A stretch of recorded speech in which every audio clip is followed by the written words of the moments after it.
Khalil Rountree coming in at minus 220 against Anthony Smith, sitting at plus 180. Over under 2.5 rounds, plus 125 for the over, minus 155 for the under. Khalil Rountree, bit of a resurgence for his career. It's been on a good win streak. Anthony Smith, sitting at 35 years of age. He's been kind of up and down. You know, we saw him against Johnny Walker just kind of get pieced up. A lot of leg kicks. He'll definitely have to worry about this one, or those leg kicks in this one with Khalil Rountree. But then he comes back against Ryan Spann. Another close fight. He was hurt in the second round, and then comes back and rallies in the third round to get the win there by split decision.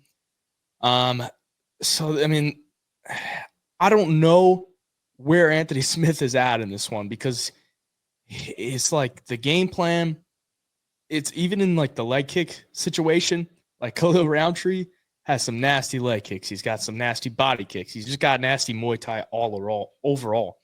Ryan Spann, his last time out, needed to hit some leg kicks, and he only threw 6. He landed all 6, but he only threw 6. It's like Anthony Smith, his last time against Johnny Walker, took like 50 leg kicks. It's like, you got to kick the leg. Obviously, Anthony Smith's weakness is the leg kicks. And Ryan Spann didn't do that. I would expect Khalil Rountree to come in here and start whipping that leg early. But Anthony Smith himself landed 35 leg kicks against Ryan Spann, so maybe he can give him a little taste of his own medicine. With the age of Anthony Smith, I don't love, taking him, but it's plus money. He's got a lot of experience. Khalil Rountree does have, a negative striking differential. He's kind of a guy to more sit down on his punches, not a big volume guy. If Anthony Smith can maybe look for some takedowns, mix that in, uses jiu-jitsu, he's got a decent shot here, but I think all signs kind of point to Khalil Rountree. What are you thinking? Yeah, I think so too. I think there's a lot more working against Anthony Smith in this fight. One, you touched on being the age, and not so much really the age, it's just the miles on the career at this point, the damage he's taken. He gets cracked in some fights, and, against guys like Glover, who are kind of able to break him, fighting a guy in Khalil who has some of the best power in this division. I mean, he's got 8 wins in the UFC, 6 of them come by knockout. Just shows you the level of power you're dealing with when you fight him.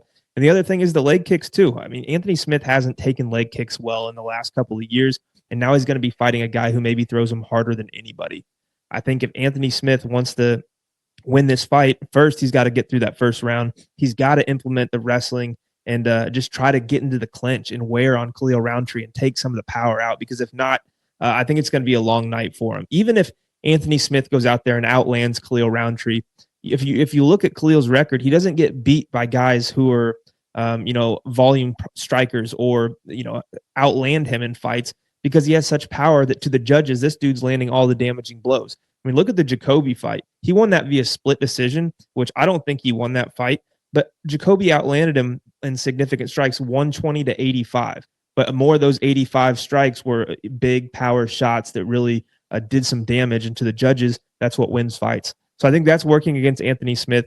If Anthony Smith does come out here and get an early takedown and we see Khalil start fading, he could, I guess, win the fight. I just don't know. I haven't really seen anything in his last couple of performances that tells me he's going to be able to keep up enough pace throughout 3 rounds to beat a guy with this much power like Rountree. Even in his last fight against Ryan Spann, I was on Anthony Smith, and that fight looked a lot closer than it was. I guess Anthony Smith outlanded him by a lot, but then again, it's just not the most powerful shots in the world.